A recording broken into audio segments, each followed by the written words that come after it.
لما بتقابل حد اول مره تشوفه مثلا، او شفته مره او اتنين وتلاته وابتدوا يبقى في بينكم كلام، فغالبا الناس المصريين هيعرفوا اللي انا بتكلم عليه ده دلوقتي.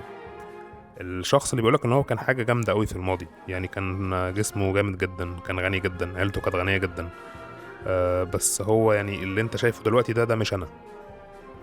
فهو عايزك تتقبله، بس هي الفكره انك في الاساس هو اللي لازم يتقبل نفسه. تمام. ولو انت في حاله سيئه او شايف نفسك في حاله سيئه، ما تبرر لهاش. يعني تبريرك للي انت فيه دلوقتي مش هيفيد في اي حاجه، بالعكس ده هو ممكن يكون مسكن ويخليك ما تعملش حاجه. فلما تكون خلاص وصلت لحاله انت مش متقبلها، او حاله تستدعي التغيير، مبدئيا ما تبررش فشلك، او ما تبررش انت وصلت هنا ليه، لان ده مش هيفرق مع حد.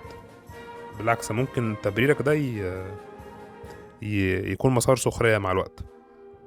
ففكك، ما تقعدش تقول انا كنت وهم كانوا، وكبر دماغك خالص، اركن كل ده على جنب.